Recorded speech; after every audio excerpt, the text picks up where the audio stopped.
విజయవాడలోని జింకానా గ్రౌండ్లో రేపు సాయంత్రం 4 గంటలకు క్రైస్తవుల ఆత్మగౌరవ సభ జరగనుంది.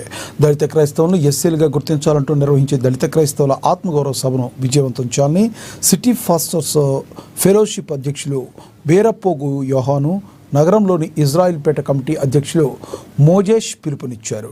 గతంలో సిక్కు బౌద్ధ మతం స్వీకరించిన దళితులను ఎస్సీ జాబితాలో చేర్చారని విజ్ఞప్తి చేశారు.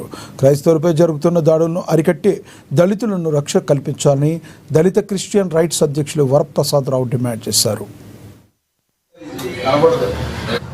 దశాబ్దాలుగా ఉన్నటువంటి యొక్క సమస్య దళిత క్రైస్తవుల్ని ఎస్సీ జాబితాలో చేర్చాలనే ఒక సమస్య అనేది భారతదేశంలో అనేక దశాబ్దాలుగా ఈ యొక్క సమస్య మీద అనేక సంఘాలు పోరాటం చేస్తూ జరుగుతుంది.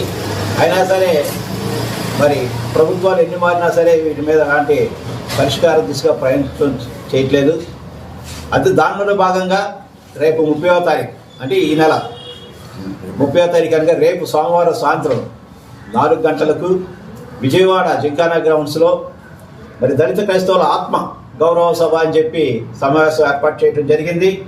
క్రిస్టియన్ కోఆర్డినేషన్ కౌన్సిల్ సిసిసి వీరి యొక్క ఆధ్వర్యంలో ఈ యొక్క సభ ఏర్పాటు చేయడం జరిగింది. కావున ఏలూరులో ఉన్నటువంటి ప్రతి దళిత క్రైస్తవులు పెద్ద ఎత్తున ఈ యొక్క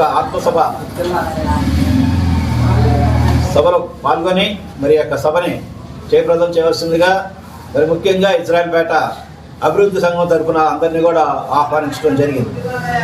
దళిత క్రైస్తవులు ఎస్సీ హోదా కల్పించాలని గత 60 సంవత్సరాలుగా ఉద్యమం చేస్తున్నప్పటికీ కూడా కేంద్రంలో ఈ బిల్లు పెండింగ్ ఉంది. ఈ బిల్లును ఏదైతే 1950 ప్రెసిడెన్షియల్ యాక్ట్ సవరించి తక్షణమే దళిత క్రైస్తవులను ఎస్సీగా గుర్తించాలని మేము కేంద్ర రాష్ట్ర ప్రభుత్వాలని కోరుతున్నాం. అందులో భాగంగా రేపు జింకానా గ్రౌండ్లో ఏదైతే విజయవాడలో రేపు ఈవినింగ్ 4 గంటలకి పెద్ద ఎత్తున భారీ బహిరంగ సభ జరుగుతుంది. సభకి ప్రజలందరూ కూడా రావాలని మేము కోరుతున్నాం. 1956లో సిక్కు మతం తీసుకున్న దళితులకు ఎస్సీ హోదా కల్పించడం జరిగింది. మనకి భారతదేశానికి స్వతంత్రం వచ్చిన తర్వాత 1956లో ఫస్ట్గా సిక్కు మతం తీసుకున్న దళితులకి ఎస్సీ హోదా కల్పించారు. అదేవిధంగా 1990లో డాక్టర్ బిఆర్ అంబేద్కర్ గారి గౌరవార్థం 1990లో మరి దశాబ్దాలుగా ఉన్నటువంటి యొక్క సమస్య దళిత క్రైస్తవుల్ని ఎస్సీ జాబితాలో చేర్చాలనే ఒక సమస్య అనేది